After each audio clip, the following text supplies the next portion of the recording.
Coming up on this week's FAS TV. In your own agricultural system, you've got to be self-sufficient. We visit South Clunes Farm near Inverness to see how one farming couple are using regenerative farming practices to benefit biodiversity and natural capital. And we head down to Dumfries to Wester Parkgate Farm to hear about how high health status is important for a pedigree herd of Shorthorns. You can sell from a high herd health. I think the customer puts more value on your stock.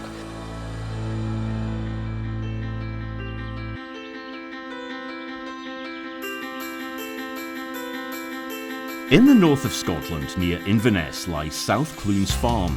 South Clunes is a traditional upland farm with a strong environmental ethos. Fred and Sophie farm regeneratively, undertaking a variety of environmental initiatives to benefit biodiversity and their livestock enterprise. Much of their inspiration comes from the experience they both gained while living and working in Kenya, and it's this background which helps to shape the way they farm today. Hello, my name is Sophie and this is Fred, my husband, and this is South Clunes Farm. Welcome. We are a traditional upland farm here. We've got 500 acres up on the hill and 500 acres we rent in down the bottom, which we use for fattening stock, making hay and silage. We got 1,000 breeding ewes and 60 lean cows that are all over us at the moment, which is quite good news.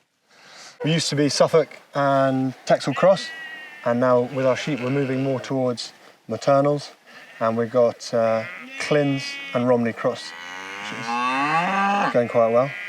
So our main principles and values here on the farm are rooted in where we met, which was first out in Kenya. We were both managing safari camps in the Maasai Mara, and where we were there, we were immersed right in the middle of a fully functioning, very healthy ecosystem. You know, something that which we don't have as much of here. We don't have as much space here in Scotland. So what we're trying to do on the farm here is replicate a lot of those natural processes, and that led us into one of many things, but one of them is mob grazing. So in the field here that we've got just now, this is our mega mob. This is our experiment. So what we've got here is 400 breeding ewes in this field and 700 lambs, as well as 35 cows and 30 followers. So this is our mega mob. This is us trying to replicate nature. This is, you know, the amazing fertile soils across the world, like where we were in Kenya. They weren't made by 9-15-15 fertilizer. They're made by mobs of animals moving in the presence of pack hunting predators. So this is what we're doing. We overload this field. We'll keep them in here for 2 days, and we're going to move them out later on today, in fact. One thing that I would like to add is that we were managing safari camps in the Mara North Conservancy, which is a private conservancy, and what it involves is that it's not the natural reserve where just the wildlife lives, but also the Maasai live there, and their way of living is with cattle. So we learned as well from their integration and with their, you know, cohabitating with the wildlife, how to try and copy that and bring it back to the farm, because this is our livelihood as well, and we can't just strip out the land of our work, you know, our job. We're just trying to do everything together. And we were introduced then to the theory of Alan Savory, of holistic management, of mob grazing. The cattle was moved from place to place, copying the wildebeest and the zebra migration, where, as Fred was saying, they move dictated by escaping the predators, and they move in big mobs. And by doing that, they eat a third, they fertilize a third, and they leave a third of the food available. And this is what we're trying to do here. The critical thing is rest, and that's something you don't see much in farms in the UK, farms in Scotland anyway. Everyone's so keen to keep their sward so low. Everyone's so terrified to let grass go to head. But here, you know, it's part of the system. We're prepared for it. It's organised mess, if you will. I believe that a farm's health is measured by its biodiversity. If you've got a farm with high biodiversity, you've got a large variety of stock, species-wise, you've got variety of habitat, you've got a variety of grasses, woodlands, And if our farm is healthy and our environment, our biodiversity is healthy, and that results in healthy livestock.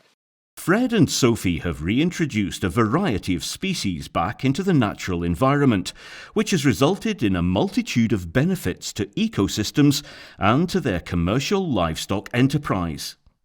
So we reintroduced beavers in 2008 here on the farm. And since then, they've adapted and modified the environment so much. It's brilliant. It's absolutely amazing for biodiversity, for wildlife, and it's been brilliant for our stock as well. So what you can see here behind us, this whole loch in here, this is one of a series of 7 different dams, where beforehand there was just a wee burn that ran all the way up here. I think it had been straightened over the years, and now it's been turned into this whole wetted environment, which has just been amazing for, as I was saying, biodiversity, wildlife and the stock. In 2014, we had a student come and do a PhD down here to find out how beavers affected fish numbers. And it was amazing to see how the beavers positively impacted all the fish numbers. We've got wild brown trout in the loch here, and the beaver dams created holding pools where normally, you know, a flood would wash down all the young smolts and the big brown trout would eat the wee ones, and the numbers would stay about the same. These wee lochs created behind the dams acted as sort of holding pools for all the juvenile and young brown trout. So the numbers have just skyrocketed. It's amazing, you know. In its simplest form, more water, more fish. So it's been brilliant. And coming along with that means we get more predators. We see more herons here. We used to see herons here maybe 2 or 3 times a summer. Now we see them here every day. All the time. All the time, yeah. Alongside with that, we've had on camera traps West Africa black stork, which hasn't been seen up here for decades. We spotted a kingfisher last year, which was really, really exciting. You know, again, more habitat, more fish, then it'll bring, you know, the next predator along. So it's just about creating habitat and wildlife. The wildlife will find you. Yeah. You know, we'll Bees, find it. birds, butterflies, everything in this area, all the numbers are rising up. Having reintroduced beavers has actually amazingly helped our livestock and commercial enterprise as well. We first saw that in 2018. I don't know if anyone remembers how dry it was that summer.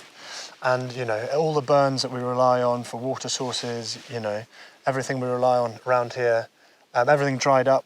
Things became quite difficult, but where we still had lush grass, where we still had bodies of water for moving the cows through, was down where the beavers were. So through the summer, we were using them like that, and then in the winter time as well, you know, flooding, we used to get downstream on the farm. We don't see that at all anymore. You know, the water's being held back, and therefore, you know... Mitigating. Yeah, mitigating. There's nothing more annoying than replacing fences every 2 or 3 years if everything gets flooded. So having this here has actually really helped our livestock operation. As well, which is brilliant, because, you know, a lot of people don't think about that. People think that there's farming and there's, you know, and wildlife on the other side. The only other option is rewilding. Yeah. Which is dreadful, because there's a big bit in the middle where regenerative agriculture is, where you can use your methods and your different processes that you're putting in place to enhance your wildlife to really benefit your livestock as well.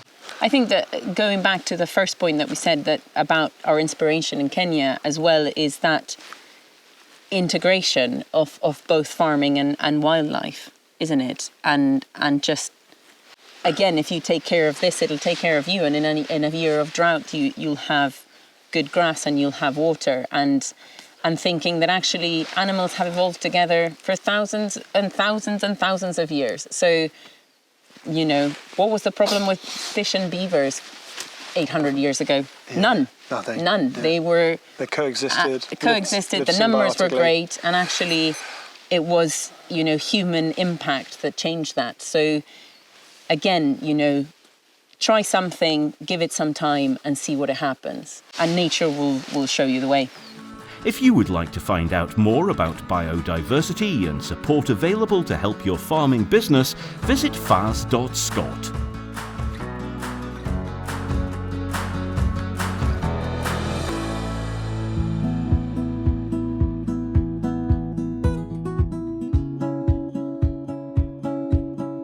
At Wester Parkgate Farm, high health status of the Pedigree Shorthorn herd is an important selling point for Tom Bradley Farmer and his family.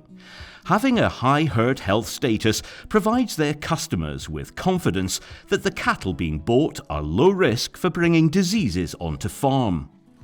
Hi, my name's Tom Bradley Farmer. I'm the manager at Me Inside Shorthorns and Texels in Dumfries.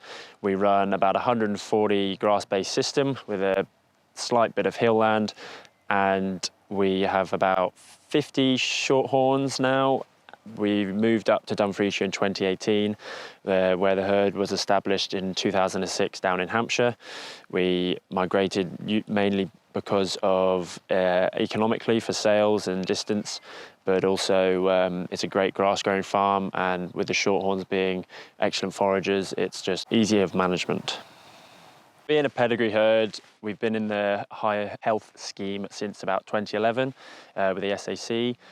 We believe it's a big part of our sort of selling to the customer because it increases the value of the stock. A lot of pedigree breeders, but also commercial men and women nowadays are looking for a high health herd or a high health bull, and also it's a way for us to monitor and sort of assess potential diseases that could affect our herd economically if we had necessarily an outbreak and we had to get rid of a large section of the herd. So we believe annual testing and stuff helps us to just sort of monitor and keep the highest health in the herd, and you know we use it as a potential factor for selling stock.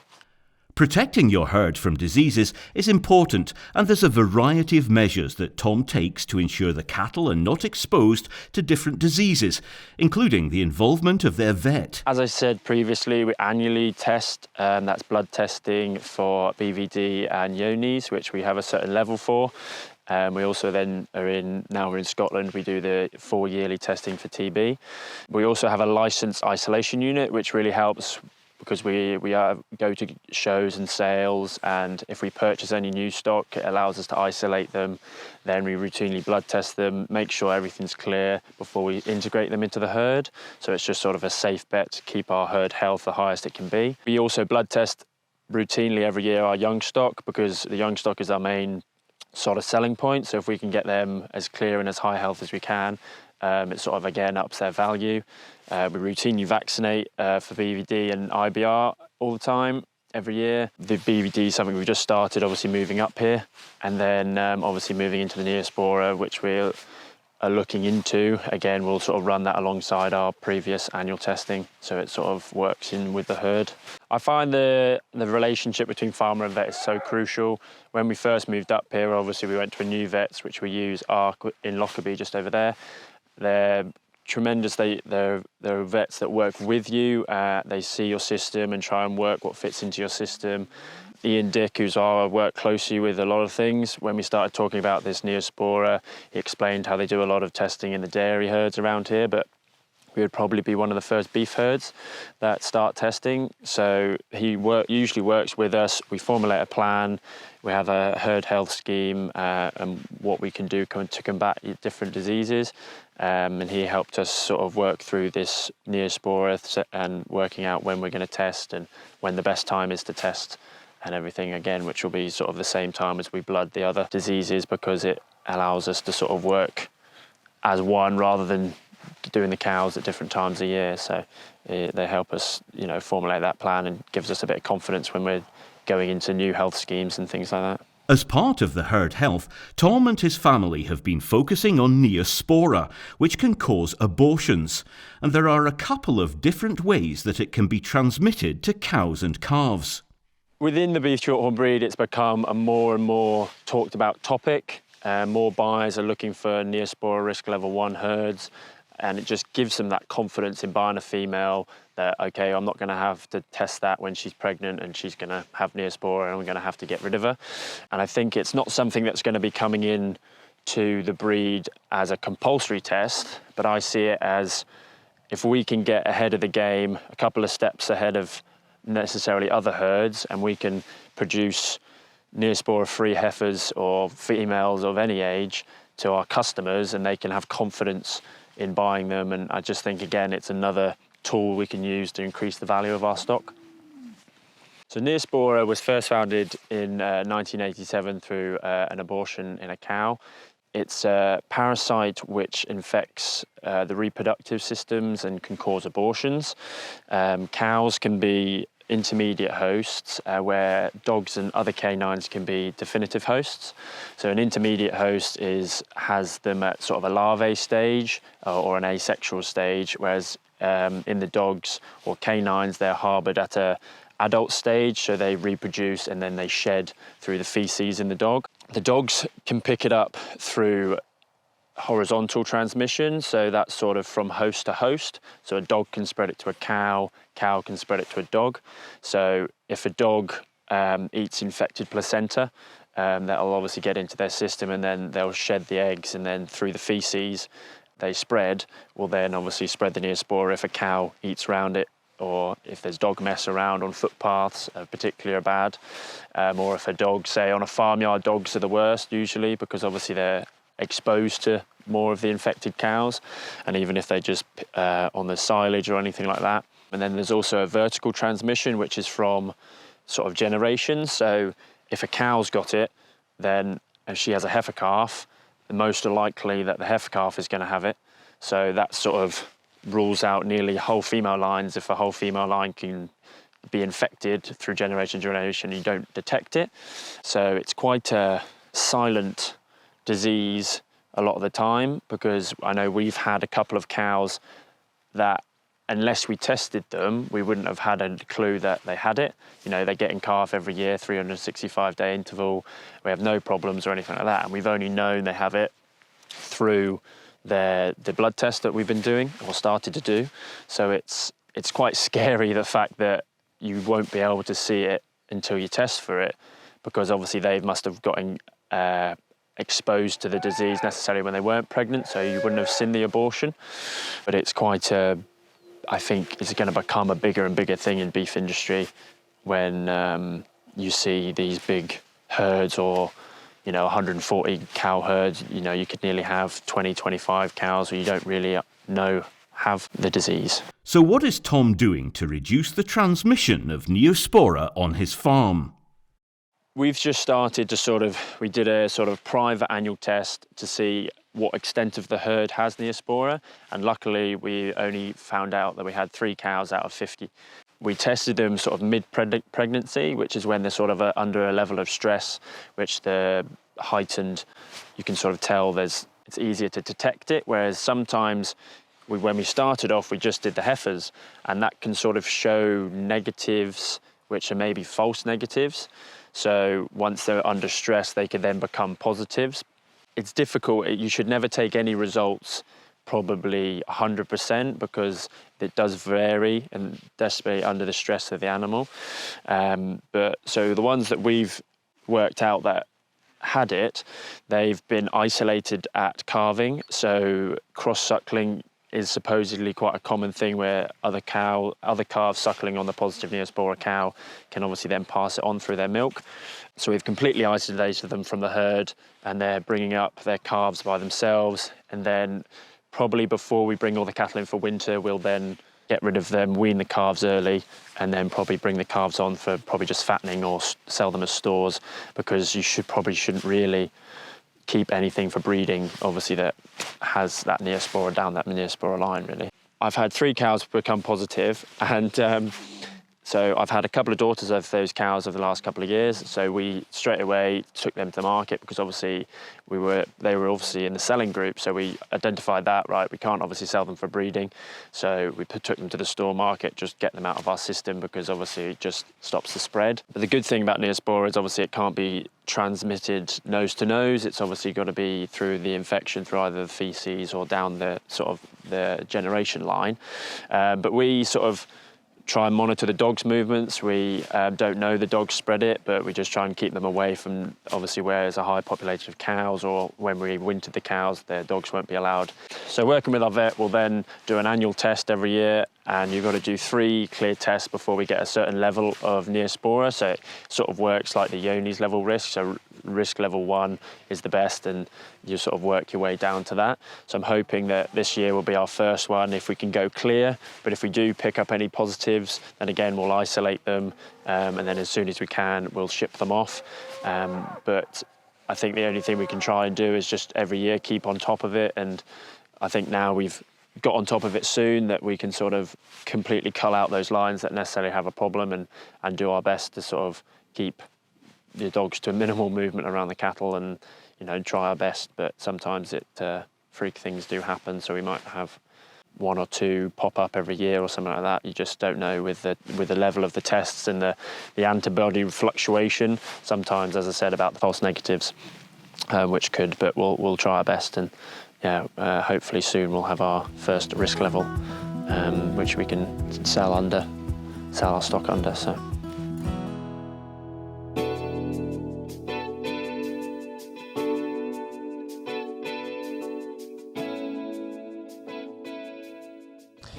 I'm Fiona Burnett from SRUC, and we're talking about a crop health update in the country now. So clearly we're moving into harvest, and the main feature really for crops has been that very dry July, so more mixed weather in August, so you know, a slightly broken harvest now.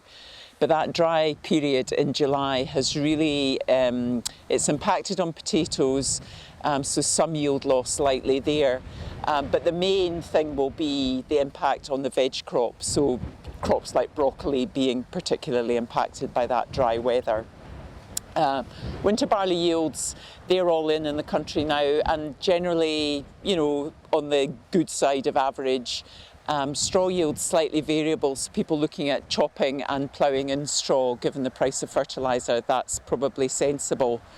Oilseed rape and wheat taking a while to ripen at the moment, and some new crop for oilseed rape has already gone in by the beginning of August. So clearly crops like that will be vulnerable to early diseases, so checking for things like clubroot and soil is really important. And it is painful to think about delaying cropping, but actually early August is very early to put crops in, and they will be vulnerable to early frosts and things, so watch for that.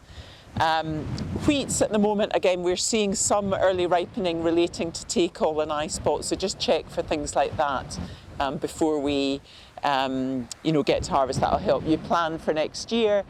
And spring barleys, we've seen some of those crops looking slightly variable, and ramularias coming in, but hopefully late enough that it's not impacting yield. So that's a very quick roundup of the crops around the country, and I hope you tune in for another episode.